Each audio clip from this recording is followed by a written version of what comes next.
ഇപ്പൊ ഒന്നല്ല 2 ഗിഫ്റ്റ് കിട്ടും. നീ സൈക്കിളിൽ നിന്ന് വീണ ബ്രോ? മാമനാ? ഏത് മാമൻ? അങ്ങനെയൊന്നുമില്ല. Hi hello viewers, welcome back to new video. അപ്പോൾ എല്ലാവർക്കും പുതിയൊരു വീഡിയോയിലേക്ക് സ്വാഗതം. സത്യം പറഞ്ഞാൽ ഇന്ന് വീഡിയോസ് ഒന്നും ചെയ്യണ്ട, ഒന്ന് റെസ്റ്റ് എടുക്കാമെന്ന് കരുതിയിരിക്കുകയായിരുന്നു. മറ്റൊന്നല്ല, നല്ല നടുവേദനയാണ്. അതുകൊണ്ട് തന്നെ ഒന്ന് റെസ്റ്റ് എടുത്തേക്കാമെന്ന് കരുതി നിൽക്കുന്ന സമയത്താണ് നെടുമങ്ങാടെ ആ 1.5 വയസ്സുകാരൻ്റെ മരണവുമായി ബന്ധപ്പെട്ട വാർത്തകൾ ഞാൻ കാണാനായിട്ടിടയായത്. അങ്ങനെ ആ വാർത്തകൾ കണ്ടുകൊണ്ടിരിക്കുന്ന സമയത്ത് ഈ മരണപ്പെട്ട 1.5 വയസ്സുകാരൻ്റെ അമ്മയായിട്ടുള്ള അഖിലയുടെ മാതാപിതാക്കൾ ഒരു സംശയം ഉന്നയിക്കുന്നത് എൻ്റെ ശ്രദ്ധയിൽപ്പെട്ടത്. ആ സംശയം മറ്റൊന്നുമല്ല, ഈ മരണപ്പെട്ട 1.5 വയസ്സുകാരൻ്റെ കൈകൾ രണ്ടും ഏതാനും മാസങ്ങൾക്ക് മുൻപ് ഒടിഞ്ഞിരുന്നു. അതിന് റീസണായിട്ട് ഈ കുട്ടിയുടെ മാതാവായിട്ടുള്ള അഖില പറഞ്ഞത്, ആ കുട്ടി കളിച്ചുകൊണ്ടിരിക്കുന്ന സമയത്ത് സൈക്കിളിൽ നിന്ന് വീണ്ട് 2 കൈയും ഒടിഞ്ഞെന്നാണ്. അതിനകത്ത് ഇപ്പോൾ തങ്ങൾക്ക് സംശയമുണ്ട്, ഈ അഷ്കർ എന്ന് പറയുന്ന അഖിലയുടെ പങ്കാളി അല്ലെങ്കിൽ ആൺ സുഹൃത്ത് ഈ കുട്ടിയെ ആക്രമിച്ച് ഈ കുട്ടിയുടെ 2 കൈയും ഒടിച്ചതാണോ എന്നൊരു സംശയം ഈ അഖിലയുടെ മാതാപിതാക്കൾ ഉയർത്തുന്നത് ഞാൻ കണ്ടു.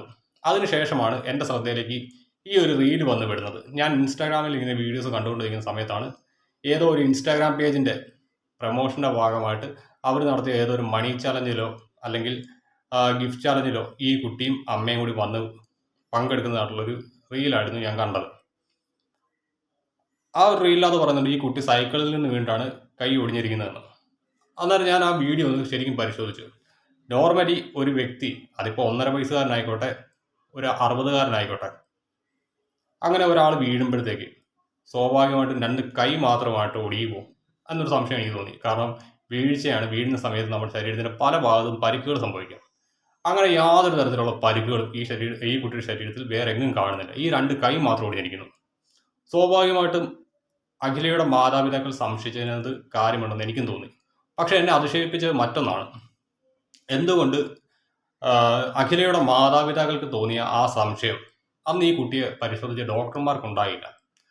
സാധാരണഗതിയിൽ ഒരു ഡെഡ് ബോഡി കിട്ടിക്കഴിഞ്ഞാൽ അതിനെ പോസ്റ്റ്മോർട്ടം ചെയ്ത് ആ ശരീരത്തിലുള്ള മുറിവുകൾ, അത് ചതവാണെങ്കിൽ ചതവ്, മുറിവാണെങ്കിൽ മുറിവ്, അതിൻ്റെ പഴക്കം നിർണ്ണയിക്കുക, അതേപോലെ തന്നെ ആ ഇഞ്ചുറി ഉണ്ടായത് അല്ലെങ്കിൽ ആ മുറിവോ ചതവോ ഉണ്ടായത് ആരെങ്കിലും ആക്രമിച്ചിട്ടാണോ അല്ലെങ്കിൽ ഏതെങ്കിലും ഒരു വീഴ്ചയിൽ സ്വാഭാവികമായിട്ട് സംഭവിച്ചതാണോ എന്നുള്ള കാര്യങ്ങൾ മുഴുവൻ കണ്ടെത്തി ഒരു കൃത്യമായിട്ടുള്ള പോസ്റ്റ്മോർട്ടം റിപ്പോർട്ട് തയ്യാറാക്കി പോലീസിന് ഹാൻഡ് ഓവർ ചെയ്യുന്നത് ഡോക്ടർമാരാണ്.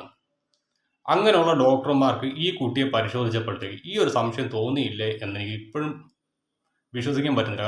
കാരണം ഉള്ള കാര്യം പറയാം, ഒരു ശരീരത്തിലെ മുറിവോ മറ്റു കാര്യങ്ങളോ കാണുമ്പോഴത്തേക്ക് സ്വാഭാവികമായിട്ടും ഡോക്ടർമാർക്ക് ഈ സംശയം തോന്നേണ്ടതാണ്. എന്തുകൊണ്ടോ അവർക്ക് തോന്നിയില്ല. ഒരു പക്ഷേ ഈ കുട്ടിയുടെ അമ്മയായിട്ടുള്ള അഖിലയുടെ ആ ഒരു മൊഴി അല്ലെങ്കിൽ ആ അഖില പറഞ്ഞ ആ റീസൺ, കുട്ടി സൈക്കിളിൽ നിന്ന് വീണാണ് 2 കൈയും ഒടിഞ്ഞതെന്നുള്ള അഖില പറഞ്ഞത് ഡോക്ടർമാർ വിശ്വസിച്ച് കാണും. പക്ഷേ എനിക്ക് ഡോക്ടേഴ്സിനോടാണ് പറയാനുള്ളത്, ഇപ്പം അമ്മയും അമ്മയുടെ ആൺ സുഹൃത്തുക്കളും ചേർന്ന് അല്ലെങ്കിൽ ആൺ സുഹൃത്തും ചേർന്ന് അല്ലെങ്കിൽ പങ്കാളിയും ചേർന്നുകൊണ്ട് ഇങ്ങനെയുള്ള വിശേഷണങ്ങളാണ് കൊടുക്കുന്നത്. ഈ കുട്ടികളെ കൊലപ്പെടുത്തുന്നത് നിത്യസംഭവമാണ് കേരളത്തിൽ. അതുകൊണ്ട് തന്നെ ഒരു കുട്ടിക്ക് എന്തെങ്കിലും പരിക്ക് പറ്റിയിട്ട് അമ്മ ആ കുട്ടിയുമായിട്ട് ഹോസ്പിറ്റലിൽ വരികയാണെങ്കിൽ ആ കുട്ടിയുടെ ഉറ്റ ബന്ധുക്കളെയും കൂടി വിളിച്ചു വരുത്താനുള്ള ഒരു നടപടി അന്നേരം ഡോക്ടേഴ്സ് സ്വീകരിക്കണം. കാരണം ഈ പറയുന്ന അമ്മയ്ക്ക് ചിലപ്പം മറ്റു പങ്കാളികൾ ഉണ്ടായിരിക്കാം. അങ്ങനെ പങ്കാളികൾ ഉണ്ടെങ്കിൽ അവരുടെ അക്രമത്തിലായിരിക്കും ഈ കുട്ടികൾക്ക് പരിക്കേൽക്കുന്നത്. അങ്ങനെ ഉള്ളപ്പോഴത്തേക്ക് അമ്മയുടെ അടുത്ത ബന്ധുക്കളെയും മറ്റും വിളിച്ചു വരുത്തുക, എന്തെങ്കിലും സംശയം ഉണ്ടെങ്കിൽ കുട്ടിയെ ഡീറ്റെയിൽ ആയിട്ടൊന്ന് ചെക്ക് ചെയ്ത ശേഷം ആ കുട്ടിയോട് ആരെങ്കിലും ആക്രമിച്ചിട്ടുണ്ടോ എന്നുള്ള കാര്യങ്ങളൊക്കെ ഒന്ന് ചോദിച്ച് വിശദമായിട്ട് മനസ്സിലാക്കിയ ശേഷം എത്ര പെട്ടെന്ന് പോലീസിനെ അറിയിക്കുക. അല്ലെങ്കിൽ ഇതേ കണക്ക് പല കുട്ടികൾക്കും വീണ്ടും ജീവൻ നഷ്ടമാകും. ഈ ഒരു കുട്ടിയുടെ 2 കൈ ഒടിഞ്ഞ സമയത്ത് അതുമായി ബന്ധപ്പെട്ട ട്രീറ്റ്മെൻറ്റും കാര്യങ്ങളും കൊടുക്കുന്ന സമയത്ത് ഡോക്ടർ ഒന്ന് തമാശയ്ക്കാണെന്ന് ചോദിച്ചാൽ മതിയായിരുന്നു, മോനെ ആരെങ്കിലും തല്ലിയതാണോ എന്ന് ചോദിച്ചിരുന്നെങ്കിൽ ചിലപ്പോൾ ഒരു പക്ഷേ ആ കുട്ടി പറഞ്ഞേനെ അമ്മയുടെ പങ്കാളി, അതൊന്നും പറയാൻ ആ കുട്ടിക്ക് അറിയത്തില്ല, അമ്മയുടെ കൂട്ടത്തിലുള്ള ചേട്ടൻ എന്നെ തല്ലിയതാണ്, എൻ്റെ 2 കൈക്കിട്ടും അടിച്ചതാണ്, അന്നേരമാണ് എനിക്ക് വേദന തുടങ്ങിയെന്ന് ആ കുട്ടി പറഞ്ഞിരുന്നെങ്കിൽ ഒരു പക്ഷെ പറയുമായിരുന്നായിരിക്കും. അങ്ങനെ പറയുമായിരുന്നെങ്കിൽ അത് കൃത്യമായിട്ട് ഡോക്ടർ റിപ്പോർട്ട് ചെയ്തിരുന്നെങ്കിൽ ഈ കുട്ടിയെ ആക്രമിച്ചതിൻ്റെ പേരിൽ അയാളും ഈ സ്ത്രീയും ഇപ്പോൾ ജയിലിനകത്തായിരുന്നേനെ. ആ കുട്ടിയുടെ സുരക്ഷ CWCക്കോ അല്ലെങ്കിൽ ഈ അഖിലയുടെ മാതാപിതാക്കൾക്കോ കിട്ടിയേനെ. പക്ഷേ അൺഫോർച്യുനേറ്റ്ലി അതൊന്നും നടന്നില്ല. അതൊക്കെ വിധി.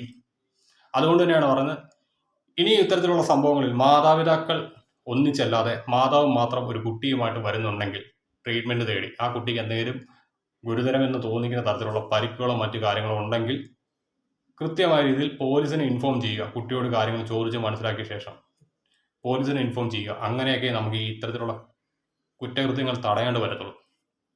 പിന്നെ ഈ ഭർത്താവ് മരിച്ച ശേഷമോ അല്ലെങ്കിൽ വിധവയായ ശേഷമോ, വിധവയും മരിച്ചതൊന്നും തന്നെ ഡിവോഴ്സ് ആയ ശേഷമോ ഈ പങ്കാളികളെ തിരക്കി പോകുന്ന അവളന്മാരോട് എനിക്ക് പറയാനുള്ളത്, ഇങ്ങനെ പങ്കാളികളെ തിരക്കി പോകുമ്പം അവന്മാർക്ക് നിന്റെ മക്കളൊക്കെ ഒരു ബാധ്യതയെ മാറും. അങ്ങനെ ബാധ്യതയായിട്ട് മാറുമ്പോഴാണ് അവൻ്റെ ആഗ്രഹത്തിനനുസരിച്ച് ഈ കുട്ടികളെ കൊല്ലാണ്ട് നീയൊക്കെ കൂടി കൂട്ടു നിൽക്കേണ്ട അവസ്ഥ വരുന്നത്. അങ്ങനെ നിനക്കൊക്കെ ആരുടെങ്കിലും മെക്കിട്ട് കയറി പോകണമെന്ന് തോന്നുകയാണെങ്കിൽ ഫസ്റ്റ് ഓഫ് ഓൾ ആ കുട്ടികളെ വല്ല അനാഥാലയത്തിൽ ഏൽപ്പിക്കുക, അല്ലെങ്കിൽ അതിൻ്റെ അച്ഛൻ്റെ ബന്ധുക്കളോ വല്ലൊരു ജീവനോടെ ഉണ്ടെങ്കിൽ അവരെ ഏൽപ്പിക്കുക. ഇനി അവർക്കും വേണ്ട എന്നുണ്ടെങ്കിൽ നിന്റെ മാതാപിതാക്കൾ കാണുമല്ലോ, അവരെ ഏൽപ്പിക്കുക. ഇതിനൊന്നും പറ്റിയില്ല എന്നുണ്ടെങ്കിൽ ഉള്ള കാര്യമാണ് പറഞ്ഞത്, CWC പോലുള്ള സംവിധാനങ്ങളെ ഏൽപ്പിച്ചിട്ട് നീയൊക്കെ എവിടെ വേണേലും ആരോടെ വേണേലും മെക്കിട്ട് കയറി പൊക്കോ. കാരണം ഇങ്ങനെയുള്ള വാർത്തകൾ കേട്ടും കണ്ടും മടുത്തു. അതുകൊണ്ട് തന്നെയാണ് പറയുന്നത്. അപ്പോൾ ശരി എന്നാൽ ഇത്രയും എനിക്ക് പറയാനുള്ളൂ.